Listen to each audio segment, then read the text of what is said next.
Hi friends, this is our fourth lecture of units and measurement. Okay, today we are going to the third use of dimension. We were discussing the uses of dimension and today we are going to the third use of our dimension. And before that, introducing myself, this is our channel, Physics Gallery, Asha Dino.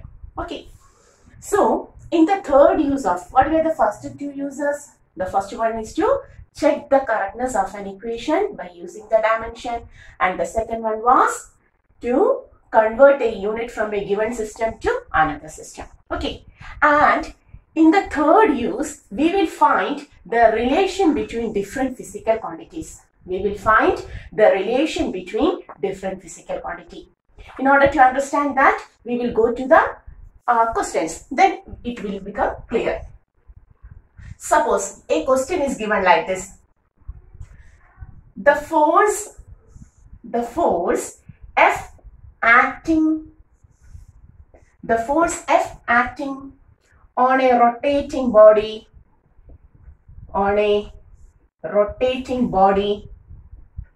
depends on.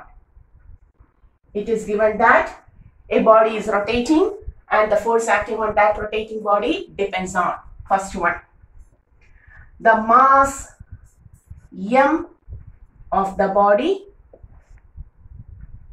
to the velocity v of the body, and 3, the radius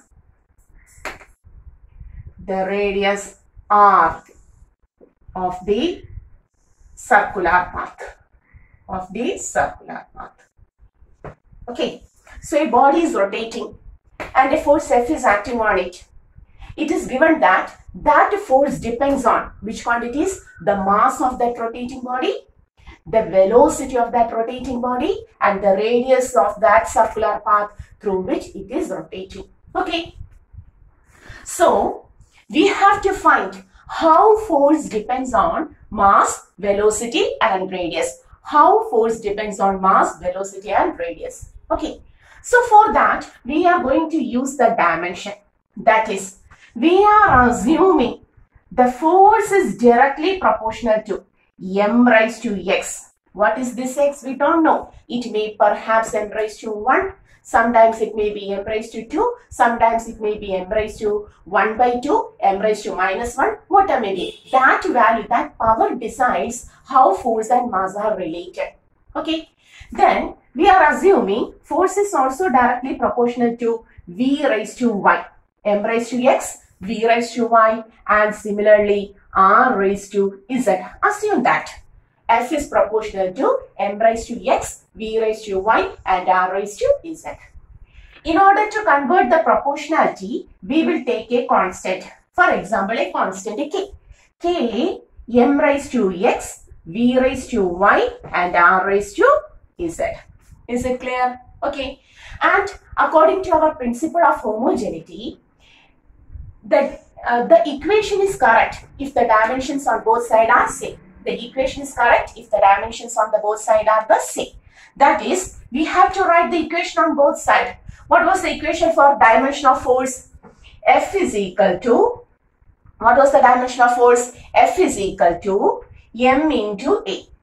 Force F is equal to ma.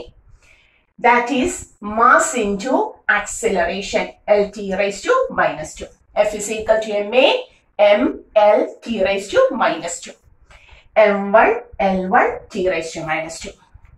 So force dimension we know now. What about mass? It is m itself. What is velocity? L, t raised to minus 1. We have to by heart the dimensions of velocity and acceleration. Velocity is Lt raised to minus 1 and acceleration is Lt raised to minus 2. R is a length, L itself. So providing the dimension, what is the dimension of force? M1, L1, T1 raised to minus 2 is equal to K. It is a number, has no dimension. 5 is a number, it has no unit or dimension. Similarly, proportionality K has no unit and dimension.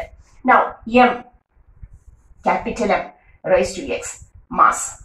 Then velocity, Lt raised to minus 1, the whole raised to y. Radius is a length. Radius, 5 centimeter radius, 10 centimeter radius, whatever may be, it is a length. L raised to Z. Okay. Then once more writing M1, L1, T raised to minus 2 is equal to M raised to X, L raised to Y, T raised to minus Y, L raised to Z.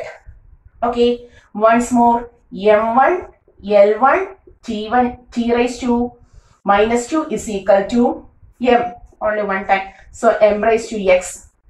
L raised to Y into L raised to Z. How to write? What is A raised to M into A raised to N? A raised to M plus N. Similarly, L raised to Y into L raised to Z is L raised to Y plus Z.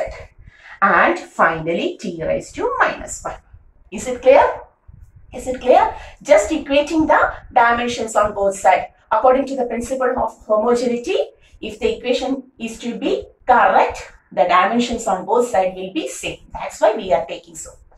Okay, now in LHS it is M raised to 1 and in RHS it is M raised to X. So if the equation is correct, both values will be the same. So we have to write here M raised to 1 will be equal to M raised to X. Is it clear? In LHS, M raised to 1 is given. In RHS, M raised to X is given.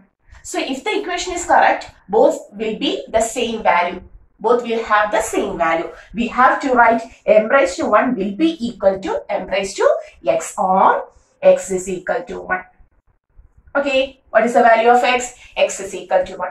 Similarly, L raised to 1 equal to L raised to Y plus Z. Then only the equation becomes correct. L raised to 1 is equal to L raised to Y plus Z. Or we can write Y plus Z is equal to 1. We don't know what is Y or Z. Take it as so. In the next step, T raised to minus 2 is equal to T raised to minus 1. T raised to minus 2 is equal to T raised to minus 1. Or we can write minus Y is equal to minus 2. Or Y is equal to 2. Okay. If Y is obtained, 2 plus Z is equal to 1. Z is equal to 1 minus 2. Z is equal to 1 minus 2 minus 1. So we got the values of X, Y and Z. Now put it into the basic equation. The first equation we have taken. This was the assumption we have taken. F was proportional to M raised to X, V raised to Y, R raised to Z. We got X as 1, Y as 2 and Z as minus 1. Put the value. Okay. Okay, putting the value here, we can write F is proportional to M raised to X. What is the value of X? X is equal to 1. M raised to 1. V raised to Y. What is the value of Y? 2. V square. And R raised to Z. R raised to minus 1. Is it clear? So we can write the force acting on a rotating body is directly proportional to mass, is directly proportional to the square of the velocity, and R raised to minus 1 means, what is R raised to minus 1? It is equal to 1 by R. What is R raised to minus 1? What is X raised to minus 1? It is 1 by X. Similarly, R raised to minus 1 is 1 by R. So we can write by R. So what is the correct relation of force with the mass, velocity and radius? The force acting on a rotating body is always directly proportional to mv square by r. The force acting on a rotating body is always directly proportional to mv square by r. Is it clear? So this is the third use of dimension, to find the correct relation between a quantity force with other quantities mass, velocity, radius, like this. Okay, so what is the third use of dimension? To find the correct relation between different physical quantities. Is it clear? Pause the video and take the notes. Okay.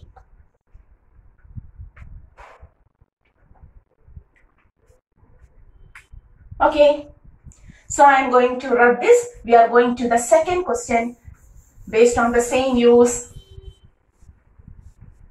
Hoping you understood this very well.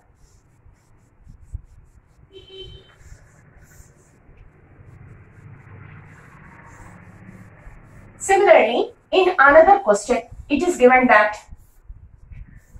the speed v of a wave in a stretched string. We will write the second question. The speed v, it is v, okay? The speed v of a wave in a stretched string,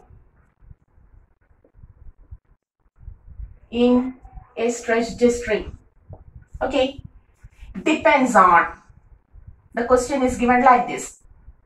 1. The force F acting on the string,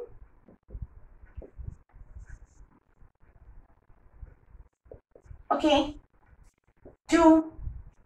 The length of the string, the length L of the string. And the third one, the mass m of the string, okay. In the given question, there is a stretched string. What is stretched string? Suppose we have got a towing or a string.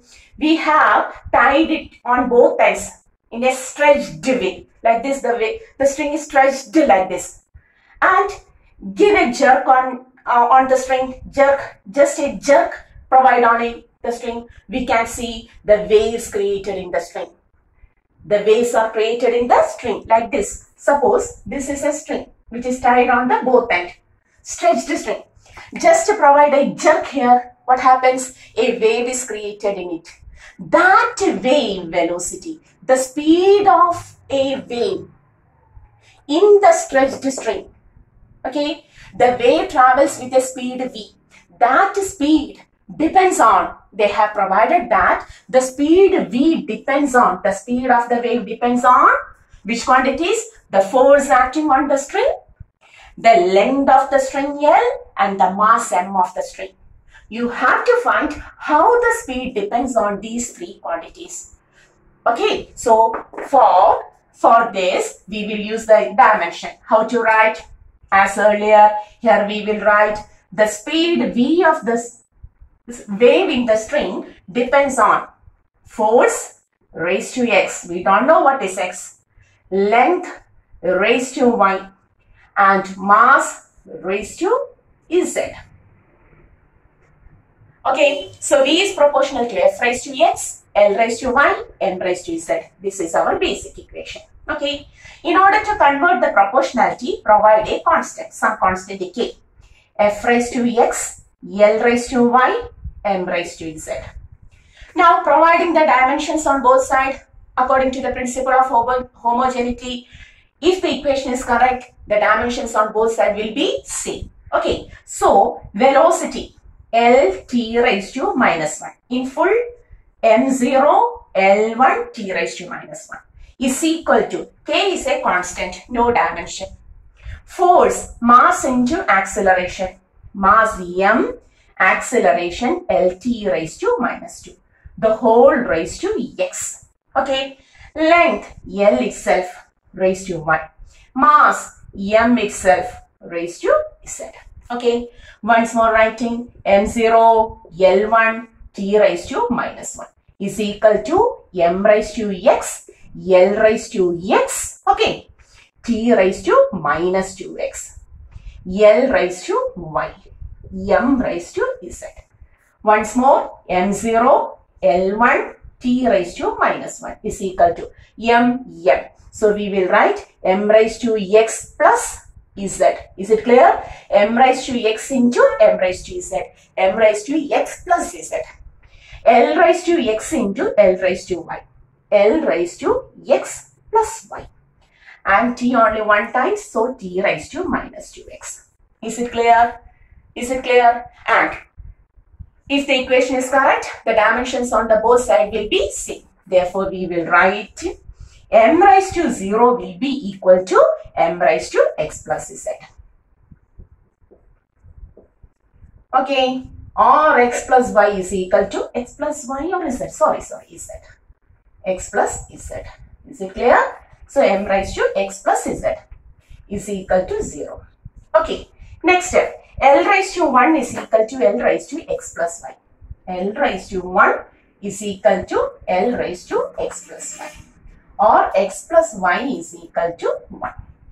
In the next step, t raised to minus 1 is equal to t raised to minus 1 is equal to t raised to minus 2x, or minus 1 is equal to, we will write minus 2x is equal to minus 1. 2x is equal to 1, or x is equal to 1 by 2. Now we got the value of x. X is equal to 1 by 2. If x is equal to 1 by 2, x plus y is equal to 1. 1 by 2 plus y is equal to 1. Y is equal to 1 minus 1 by 2, or y is equal to 1 by 2. Is it clear? Similarly, x plus z is equal to 0.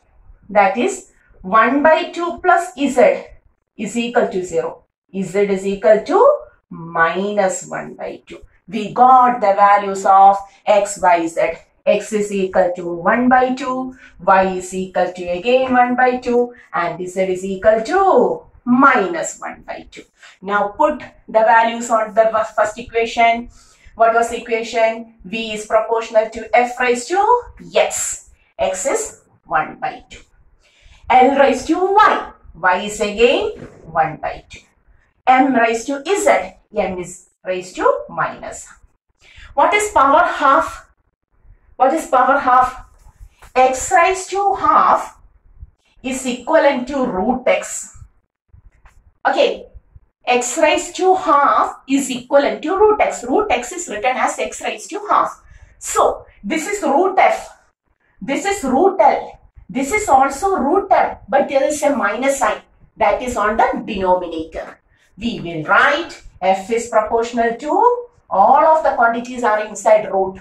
Root f, root l, and m in the denominator. F raised to half, L raised to half, m raised to minus half. So half power means root of the quantity. So f raised to half means root f. L raised to half means root l. And m raised to minus half means root m in the denominator. So what is the character relation of the speed of a wave in a stretched string? V is proportional to root fl by m. This relation we obtained only by using the dimension. Is it clear?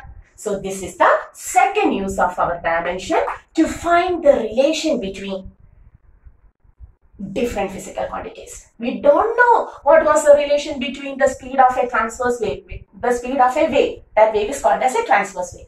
The speed of wave in a stretched string, whether it depends upon length, whether it depends upon mass, or the force acting on it, we don't know. Now we have derived the relation. The speed of that wave in a stretched string is proportional to root of fl by m. Is it clear? Okay. Is it clear? So this is the third use of our dimension, to find the character relation between different physical quantities. Okay. Okay. Hoping you understood this. Until the next video, try to write it several times and to understand the topic very well. Okay. Till the next video, see.